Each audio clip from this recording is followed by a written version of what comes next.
These days, you have all these fitness and psychology influencers telling you that you need to work harder and make good use of your time. Avoid processed foods and whatnot. But what if you want to waste your time and you want to eat the slop? Today we will be talking about consumer maxing. If I had to sum up what consumer maxing is in one word, it would probably be consume. Which is pretty obvious, but you only gave me one word, so what did you expect? To be somewhat serious though, life today is all about being a good little worker. Pay your taxes, watch the latest TV shows, eat the processed garbage and repeat the cycle again and again. This is all well and good, but this isn't consumer maxing, and for the brave, there will always be the opportunity to take it to the next level, to go one step further beyond. What I just described is the average person, but to be a consumer you must take it to that next level. If your willingness to consume isn't affecting you financially, then you can't really call yourself a consumer. You need to be behind on your rent to fund your Funko Pops addiction, just to even be worthy enough to have the title consumer. But even still, that's not enough to be considered a consumer maxer, and proclaim yourself as the consumer king. In today's video, we'll be looking at how to consumer max, and the do's and don'ts of consumer maxing. Step 1. The foundations of being a consumer. Some may say this is trivial, but I believe that without a steady intake of soy, the ability to consume is heavily restricted. Studies conducted by the Stoic Stick Research Group have found that when comparing soy and non-soy participants, the ability to consume was, let's say 25% greater in soy participants than in non-soy participants. If it sounded like I just made that statistic up, then you're mistaken and clearly the soy has got into your brain. And even if I was pulling stats out my arse, you the viewer are not bothered enough to fact check this video, so in the end, what really is the truth anyway? So, to increase soy intake, you can eat tofu, soy nuts, edamame beans, but these are unprocessed and natural foods which have relatively low soy content.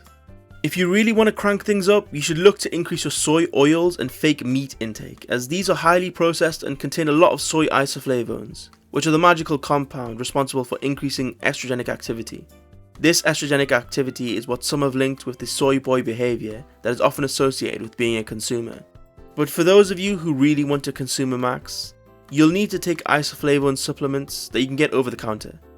These ones are 1500 milligrams per tablet, and the recommended dose which I saw in some studies varied between 30 milligrams and 900 milligrams. So I guess we're going to be taking more than what's recommended. I'm sure it's going to be fine. Soy is also rumoured to decrease testosterone levels in men. Testosterone is often associated with aggression and other traits that go directly against the consumer maxing ethos, and should be avoided with great care. So the fact that soy can both increase estrogenic activity and decrease testosterone levels puts it in a pretty special place for those who like to consumer max. The estrogenic effects of soy are also linked with gynecomastia, but that's a small price to pay for the chance to be crowned consumer king. Step 2 is spending every waking second consuming and retaining knowledge, information and trivia related to your primary consumption media. You need to watch the shows, director's cut obviously, as that's where they pander to consumers most. You need to be on the forums.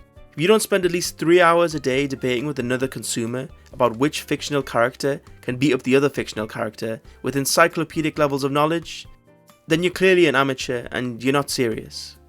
If you don't know that Testicle Man in his 73rd comic, 3rd edition, actually has the ability to turn his testicles radioactive after having them dipped in a vat of nuclear waste, then you just aren't serious about this, are you? You're never serious about anything. When are you going to start to actually take some accountability, huh? Show some initiative. You've already let down a lot of people in your life. Are you really going to let yourself down too? No? Well, get out there and start consumer maxing. Whoa. Wait a minute. Finish watching the video first. Damn. For our third step, we have to employ the use of one of my favourite techniques, and that's a little something we in the business like to call wire fraud. Don't tell the government though, as they don't seem to like it for some reason. Anyway, the whole point of wire fraud is to increase your funds way beyond what you're normally allowed by the bank. So after creating a fake business and fake invoices and receipts, you'll then go and ask for a business loan from the bank, maybe 6 to 7 figures depending on your fraud skills, and then with this substantial amount of money, you're going to then spend ridiculous sums of money on memorabilia, action figures, Funko Pops, hell, even body pillows if your consumption media has those available. In short, you need to take the bank's money and consume with it. And if the bank ever asks about the loan, you just don't answer their phone calls, and from what I've heard, they just let it slide apparently. Although another guy I talked to was tortured by a Guatemalan named Seguenza until he came up with the money, but it's a coin toss, so if you're also gambling maxing, you can take the chance. So if you follow this guide, you should be a consumer maxer in no time, but I'm gonna be honest with you guys, the chance of you becoming the consumer king is actually fairly slim, as long as this man is alive, and if you don't know him, then I'll give you a little backstory on the guy. He reacted to the trailer for the upcoming Star Wars movie at the time, and he had a pretty over-the-top reaction, which has become immortalized in the history books of consuming. This guy is the consumer king, and you can go online and find 100 videos clowning him, but I'm gonna have a more nuanced take on this. I know, bear with me, this is uncharted territory. Usually in videos like these, the guy just describes what happens on the screen with a shocked face, a few wows thrown in there for reaction bait, but bear with me, we'll be looking at this from a three-dimensional perspective, and what my take is that I'm actually kinda jealous of the guy. Yeah, I said it. He was the inspiration for this entire video, and I'm kinda mad that he has something that he's so passionate about that it brings him to tears.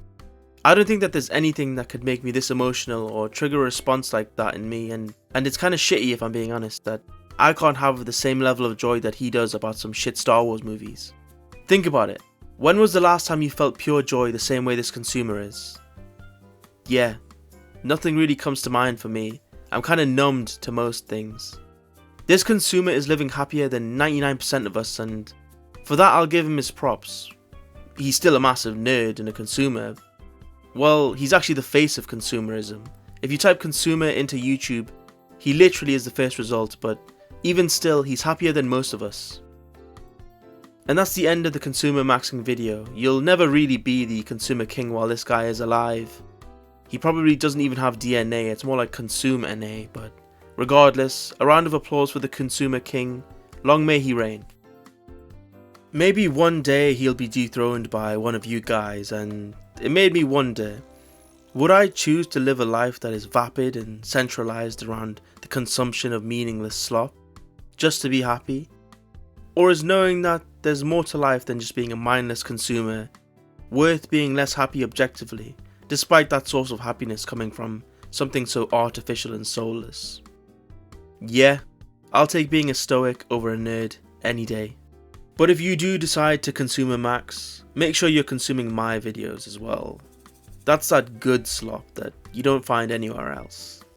Anyways, that's all we have for the consumer maxing video. If you think I'm wrong and that you are actually the true consumer king, let me know why below in the comment section, and if you liked the video, consider liking and subscribing. But other than that, thanks for watching, hope to see you in the next video, bye.